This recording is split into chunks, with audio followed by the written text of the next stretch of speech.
Syria में तख्ता पलट के बाद असद परिवार 50 साल से ज्यादा पुरानी सत्ता को गंवा चुका है। तानाशाह बशर अल असद रूस भाग चुके हैं। विद्रोहियों की राजधानी में धमकने के बीच ये कैसे मुमकिन हुआ? रूस भागे जाने के दौरान असद की मौत की अफवाह भी उड़ी। सीरिया में बशर अल असद की सरकार का पतन होने के बाद तानाशाह असद देश छोड़कर रूस भाग चुके हैं। उनके सीरिया से भागने के दौरान सोशल मीडिया पर अफवाह उड़ी थी कि उनका विमान क्रैश हो गया है। क्या विमान हादसे में अफवाह खुद असद द्वारा फैलाई गई थी? असद विद्रोहियों के राजधानी में बढ़ते कदम के बीच असद रूस कैसे भागे? विद्रोहियों ने सीरिया पर कब्जा कर लिया और राष्ट्रपति बशर अल असद को देश छोड़कर रूस में राजनीतिक शरण लेनी पड़ी। असद ने परिवार के लोगों को कुछ दिन पहले ही रूस भेज दिया था, लेकिन उनको देश से निकालने में रूसी एजेंटों ने बड़ी भूमिका निभाई। क्रेमलिन सूत्रों ने बताया कि पुतिन ने असद को बता दिया था कि वो हारने वाले हैं और इसके बाद ही उन्हें सीरिया से बाहर निकालने का ऑपरेशन शुरू किया गया।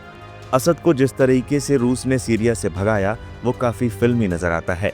रूसी सरकार के एजेंटों ने असद को देश छोड़कर भागने के लिए राजी कर लिया, क्योंकि विद्रोही सीरिया के प्रमुख शहरों पर कब्जा करना जारी रखे हुए थे। रूस का मानना था कि असद लड़ाई हारने वाले हैं, जिसके बाद रूसी खुफिया एजेंटों ने नाटकीय ढंग से उन्हें भगाने की योजना बनाई।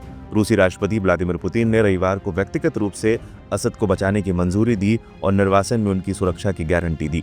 असद को देश से निकालने का जिम्मा पूरी तरह से रूसी एजेंटों के हाथों में था, क्योंकि उनके सैनिक विद्रोहियों के डर से पीछे हट गए थे और उन्होंने नागरिक कपड़े पहन लिए थे। रूसी खुफिया विभाग ने फिर भगाने की योजना बनाई और सीरिया में अपने एयरबेस के जरिए असद को बाहर निकाला। असद को रूस की तरफ से आदेश दिया गया था कि वो किसी को कुछ न बताए। ट्रैकिंग से बचने के लिए विमान का ट्रांसपॉन्डर बंद कर दिया गया था। Flight tracking website flight radar 24 ने एक विमान दिखाया। माना जा रहा था कि इसमें असद सवार थे और रविवार की सुबह सीरिया की राजधानी दमिश्क से भाग रहे थे। इस विमान को भूमध्य सागर की ओर जाते हुए देखा गया था, लेकिन अचानक उसने एक विचित्र यू टर्न लिया और नक्शे से गायब हो गया। फैलने लगी थी असद की मौत की खबरें। जब विमान रडार से गायब हुआ तो असद के ठिकाने और उसकी मौत के बारे में अफवाह फैलने लगी। कुछ लोगों का मानना था कि विद्रोहियों ने उनके विमान को मार गिराया।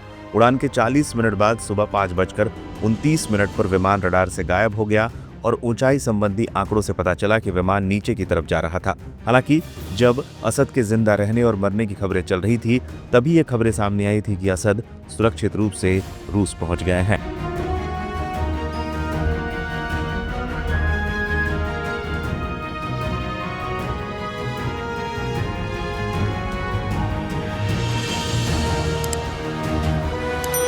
Hasta de la Navidad y no contárselo.